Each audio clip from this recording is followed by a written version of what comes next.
Norway में इतने साल हो गए हमें रहते हुए, लेकिन कभी भी मुझे लेज़ी फ़ील नहीं हुआ कि मुझे जो वेस्ट होता है रोज़ घर का, उसको 4 तरीके से सेग्रीगेट करना पड़ता है।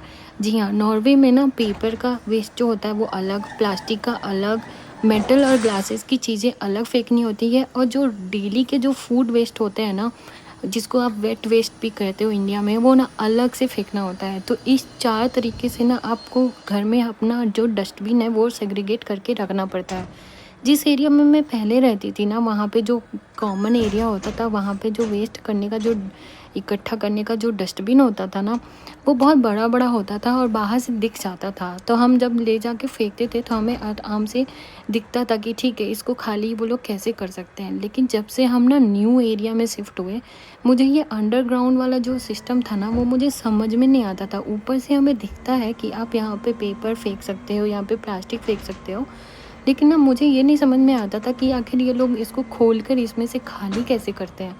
तो ना मैं एक दिन ऐसे ऑफ़िस जाने से पहले मेरे पास बहुत सारा कुछ हो गया था घर में फेंकने के लिए, तो मैं इकट्ठा करके लेके गई और मन ही मन में सोच रही थी कि आखिर ये लोग इसको खाली क्यों कैसे करते हैं। क्योंकि जब मैंने पार्किंग में देखा था तो मुझे कहीं से भी ना इसका अंदर जाने का रास्ता नहीं दिखता था, लेकिन जब मैं ऊपर से फेंकती थी तो मुझे लगता था कि अंदर नीचे जाके बहुत नीचे जाके गिर रहा है जो वेस्ट है, और ना आवाज़ आ रही है, लेकिन अंदर वो लोग जाते कैसे थे, क्लीन कैसे करते थे, इसका कुछ भी समझ में नहीं आता था।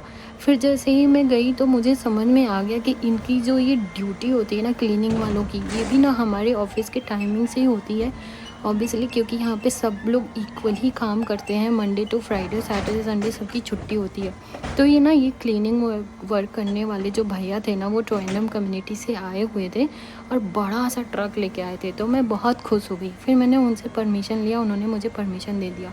फिर मैंने सरप्राइज़ होकर देख रही थी, उन्होंने इस मशीन से उस पर से वो जो बॉक्स का कैप है ना, उसको धीरे धीरे करके रोटेट किया और पूरा ही टैंक उठा लिया। फिर टैंक को ले जाके ट्रक के अंदर से खाली कर दिया, वो भी बटन दबा करके। फिर मैं ना बहुत अच्छे से खुश हो गई। फिर उन्होंने परमिशन दिया था तो मैं गोल घूम के उनके ट्रक का भी वीडियो बनाया, और इस तरह से ना उन्होंने जो पेपर वाला जो वेस्ट है ना, वो सिर्फ वही वाला खाली किया, क्योंकि यहाँ पर रिसाइकिल करते हैं। तो इस टाइम पे वो लोग पेपर वाला खाली करके लेके जा रहे थे। इतनी छोटी-छोटी सी जो चीज़ें होती हैं ना, वो आपकी लाइफ में कभी-कभी बहुत ज़्यादा ईज़ीनेस आपको बता देती हैं कि देखो इतना बड़ा काम जो था ना, इन्होंने बहुत सिर्फ़ एक इंसान आके काम कर रहे थे यहाँ पे, और बहुत सारे लोगों की ज़रूरत नहीं पड़ी थी। लेकिन ना ये जो सिस्टम है ना, इसको इंस्टॉल करने के लिए ना आखिर में बहुत सारा कॉस्टली जो होता है वो